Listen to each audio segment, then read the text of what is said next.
Hi everyone, this is just to make up for the lecture that didn't go to plan at noon today. So this is a slide that we sort of went through. I'm just going to go through it again because there's a couple of key concepts that we need to think about. So from the last lecture, we looked at elimination reactions and we decided that we could look at these reactions and see if they went via an E1 or an E2 reaction mechanisms. So don't forget that with an E1, we need to have a stable carbocation. And with an E2, we're most likely looking at a strong base. So another theme that I guess we've had throughout 2911 is drawing energy profile diagrams. So if we can draw a mechanism, we should be able to draw an energy profile diagram that matches up. So make sure for every mechanism you can draw, you can also do an energy profile diagram. Now, another key thing that we pointed out is that for an E2 reaction mechanism, we needed to ensure that the hydrogen that was being extracted and that leaving group that I'm just calling X were all in the same plane. And it was a concerted reaction mechanism as well. If we have the opportunity to form the transalkene, so this is more in line with our E1 reaction mechanism, where we have that carbocation, it will form. If we have an E2, it actually is dependent on the orientation of the hydrogen and that leaving group, but if we can form it, it will form. And we also talked about the more substituted alkenes. So what we're talking about there is how many carbons are actually attached to that alkene. So here we say that this is a monosubstituted alkene. We've only got one group coming off it, so this could be a long alkyl chain, but it's monosubstituted. If I draw another one in, it's disubstituted. If I draw the next one in, it's trisubstituted, and then we have it being tetrasubstituted. Now, the higher the number, so in this case we've got it being surrounded by 4 carbons, the more substituted and the more stable. So that's where we're going to go with the last workbook question in this series, because whilst this is great, Zatsev's rule is wonderful, there are exceptions. And so we've had a look at a little bit in terms of cyclic compounds. We're now going to come into another rule breaker. And then what we're going to be looking at is we're going to be looking at conditions for bromination of alkenes in the absence or presence of other nucleophiles. Now, I'll also be taking 25 minutes of the lecture on Monday, so this won't be a full lecture. It'll be enough just to get us back on track.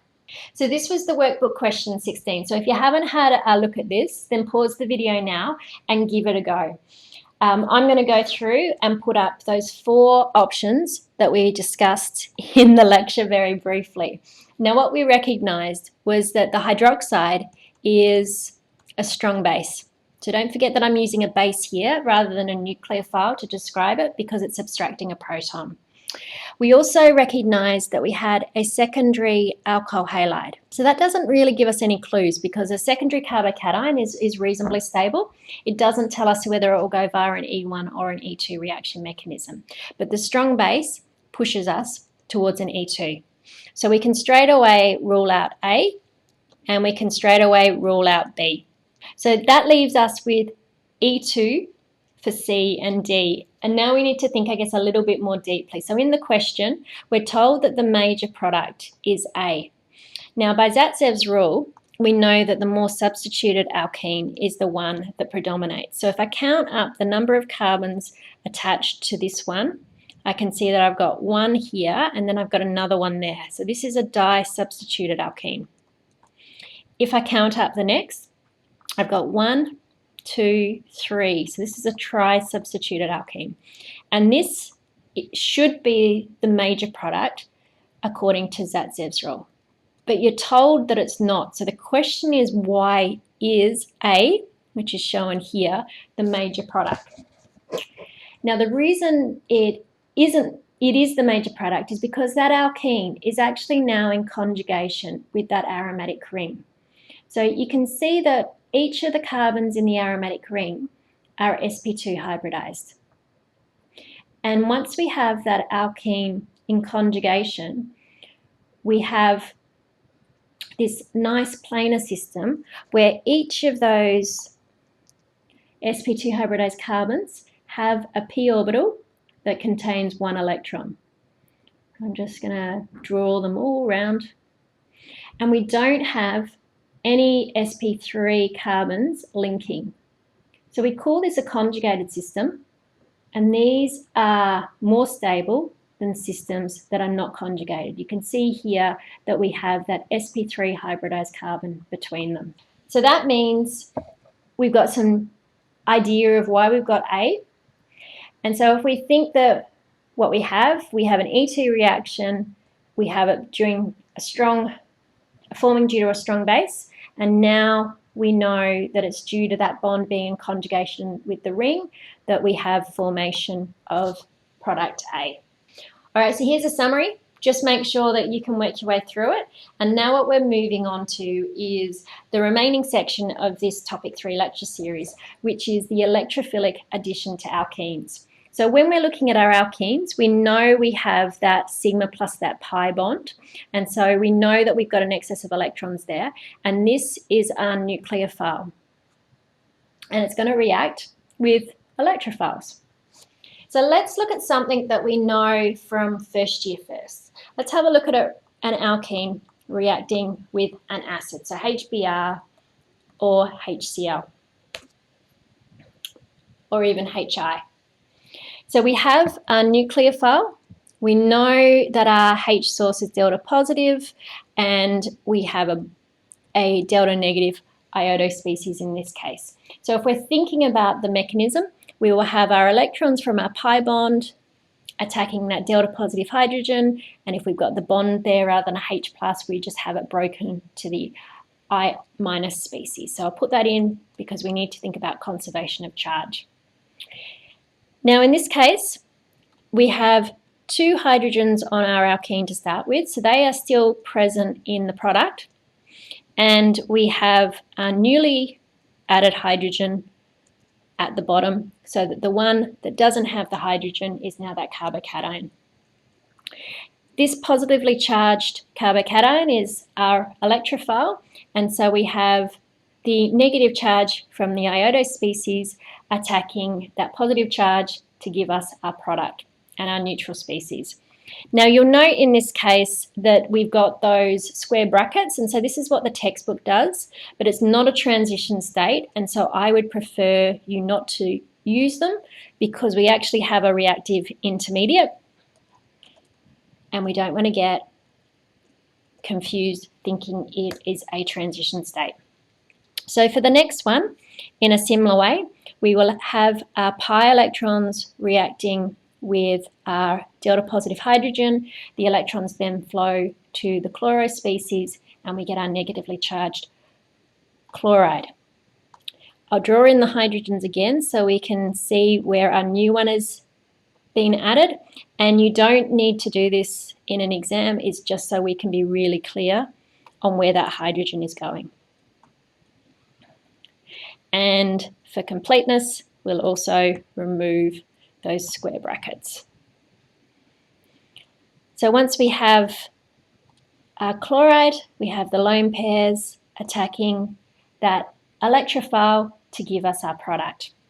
So what I want you to do is, rather than think about these being separate things that our alkene is attacking, I want you to think of them having the general structure of an electrophile plus the leaving group.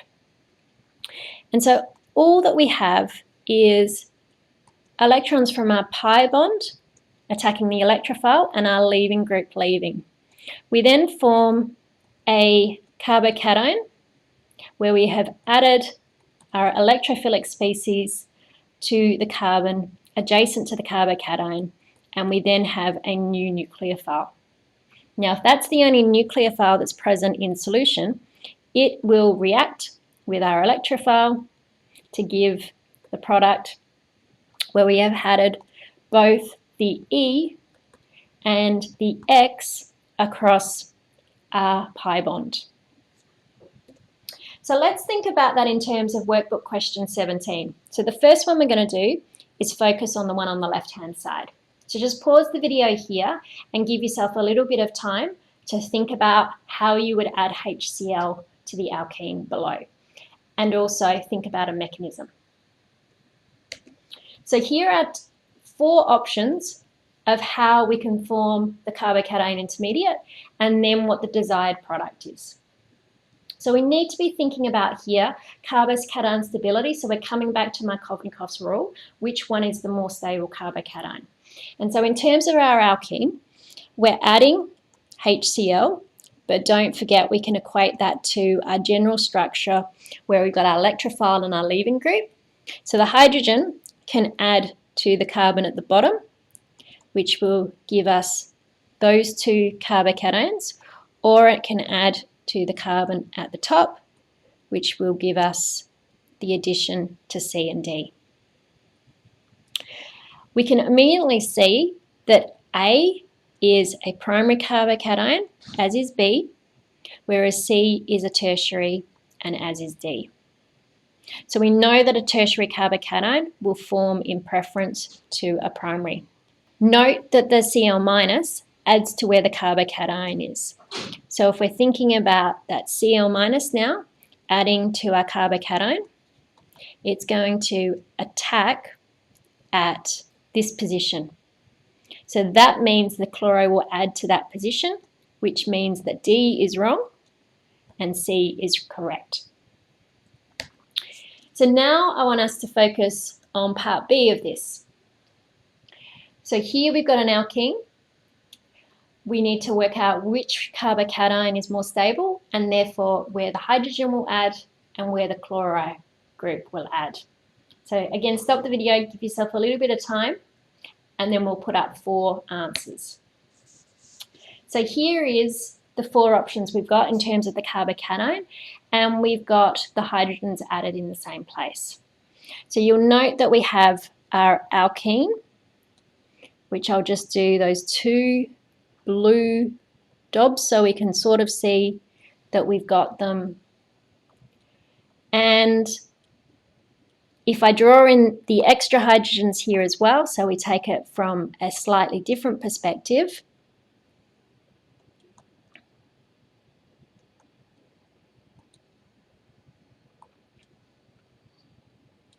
we will be able to see which carbons have too many bonds for a positive charge and which don't have enough. So you can see in this case that this one has 4 bonds, so it can't be positively charged. Likewise, this carbon has 4 bonds, so it can't be positively charged. So that rules out B and C. So if we now focus on A and D, we need to work out which carbocation is more stable. If we have a look at A, we'll be able to see that we've actually got the potential to resonance stabilize that carbocation. So A is the correct carbocation, and now we can think about the chloro group being our nucleophile and adding to that. So that means that the structure that we will get is where our hydrogen has added in this position and our chloro group has added there. So again, think about that in terms of a more general mechanism of an electrophile and a leaving group. And the leaving group in this case then becomes our nucleophile. So if we think about workbook question 18, what we've got up the top is a mechanism for what's going on, and if we have a mechanism, we can draw an energy profile diagram. So what I want you to do now is, again, stop the video, have a go at this question, and then we'll come back. So in terms of the energy profile diagram, we'll draw in our Y and X axis to start with. So don't forget that on the Y axis we have energy, and on the X axis we have reaction coordinate, reaction profile, reaction pathway. We have our starting material. So you can see here that the first step isn't really a mechanism, so we actually can forget about that in this step. We have it reacting with our H+. And if we think about that in just a little bit more detail, if we have our hydronium species, we can link this back to our electrophile leaving group, where that water is our leaving group, and we can then think about that being our nucleophile in the next step. So I'm just going to draw in a reaction arrow for that so we can see how it works. We have it abstracting a proton, and the electrons flow to the oxygen, to give us our water as our leaving group. We have our hydrogen in this case adding to the outer carbon, and our carbocation is a tertiary carbocation.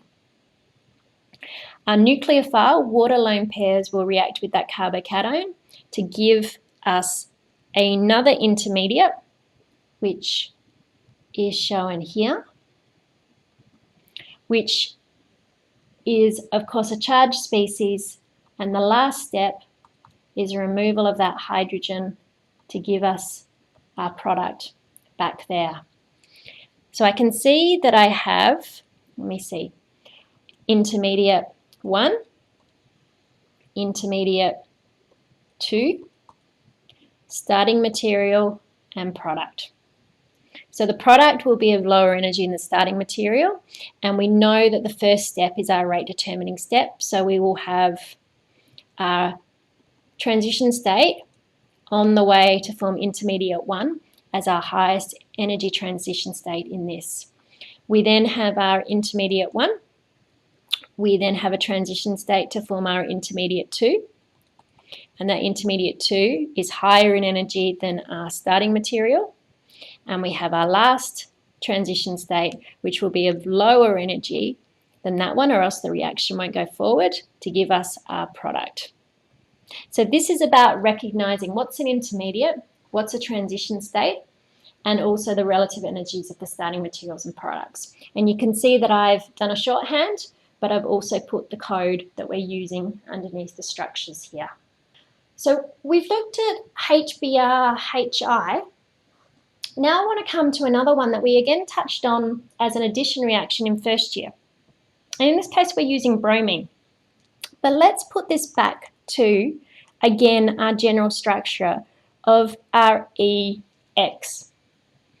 So E is our electrophile and X is our leaving group. So we have our alkene. It will react with our bromine, and we have our bromine group leave. So let's just draw a mechanism in a similar manner to what we actually drew for HBr, and then I'll actually add something to it.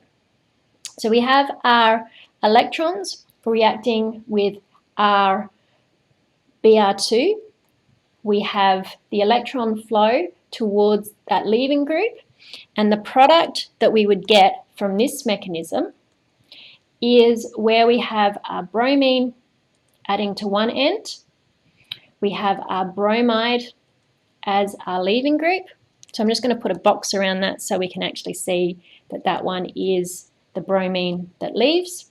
And we would have the resulting carbocation on the other carbon of the alkene. Now that is all good and well, but we have a little caveat here where we have bromine being very big. And what that means is that it is big enough to be able to span this carbon. And the other thing that we know is that bromine has 3 lone pairs of electrons, so it's very electronegative. And so what it will do is it will try and offset this positive charge. And the way it does that is by forming a brominium species. So instead of it existing just by itself, it will span the 2 carbons that the alkene possessed. And you can see now if I draw in the hydrogens that were on the alkene in my simplest form, all the carbons have 4 bonds. And it is the bromine that has donated too many of its electrons away, and so it has the positive charge. We now have our Br minus, which can attack this delta positive carbon that results from this brominium species. So again, think about it in terms of what we would have seen if we had added H+. So if we had added H+, we would have added H to one side of the alkene, and we would have a carbocation on the end. So it's a similar one. It's attacking the same carbon, but we just have that brominium species that actually reacts further. And so when we're drawing the outcome of that reaction, which I draw down here, I'll keep the bonds that we haven't moved any electrons in the same colour, and we have a new bond formed to that bromine.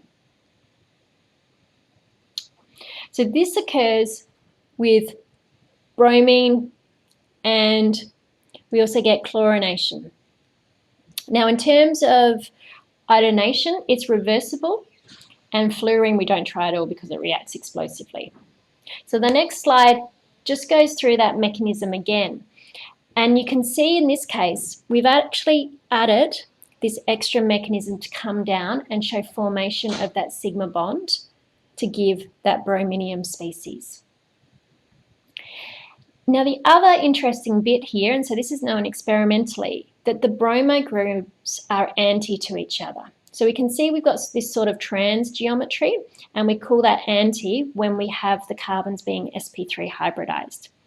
And the reason why this is because we have an SN2 reaction mechanism. So we must have this backside attack of our nucleophile, and we've got our leaving group here. So I'm just going to go leaving group. So backside attack, they need to line up, and we get inversion of configuration, just like we did and we saw in SN2 reactions. Now, the important bit here is, of course, to get inversion, you need a chiral compound, and the example we've done is quite simple. But what I want you to know is that we do that anti-product.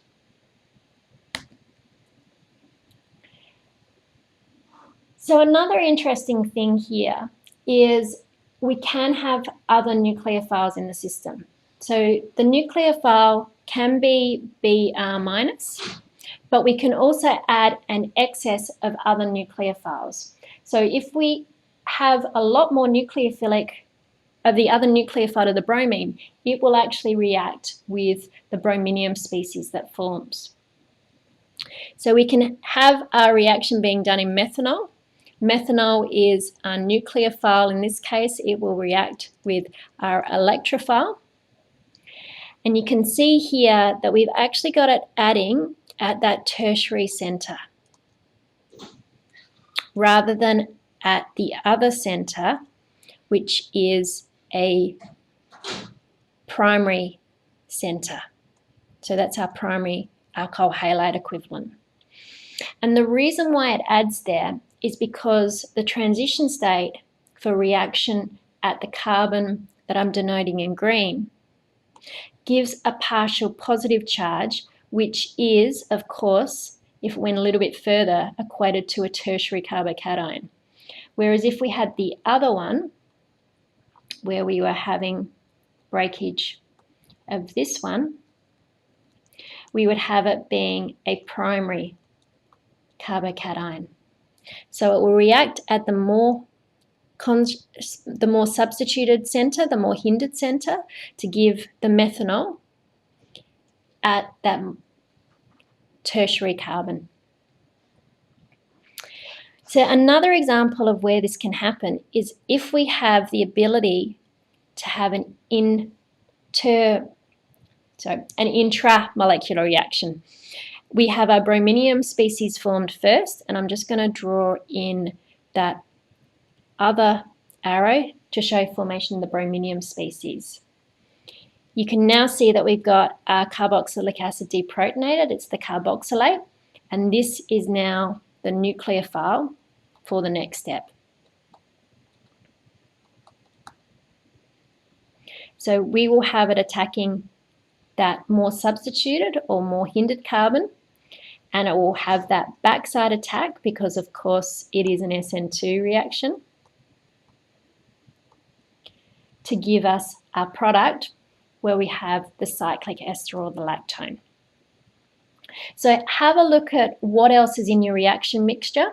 If there is the ability to have something that is delta negative, so I'm just circling the methanol, or something that is negatively charged within the molecule, that will be the nucleophile.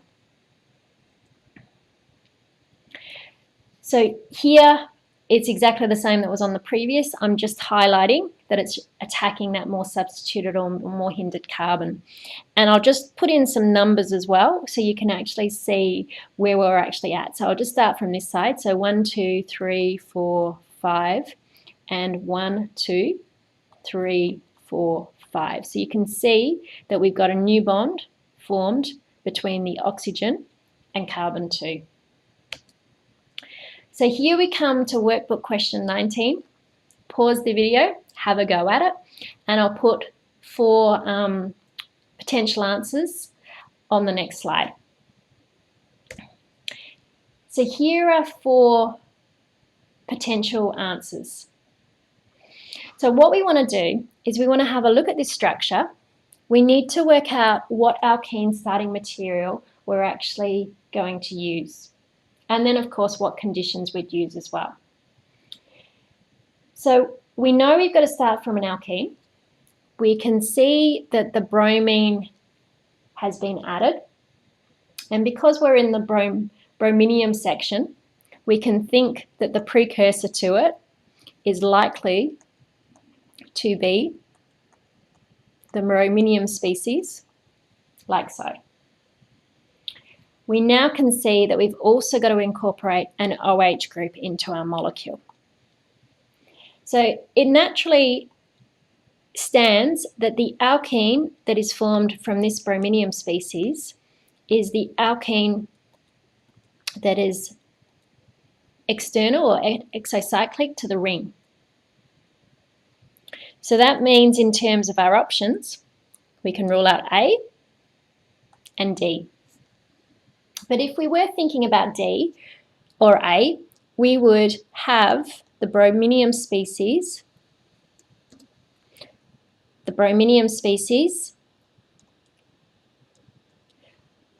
where the bromine has been added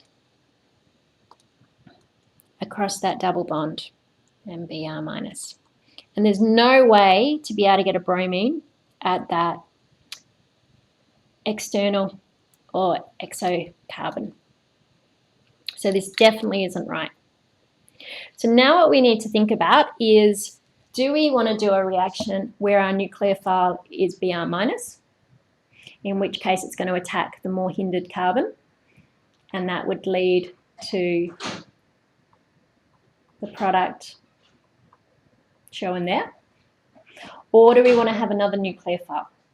And in this case, we can very obviously see that OH and Br are not identical. So that means our nucleophile needs to be something that contains the OH.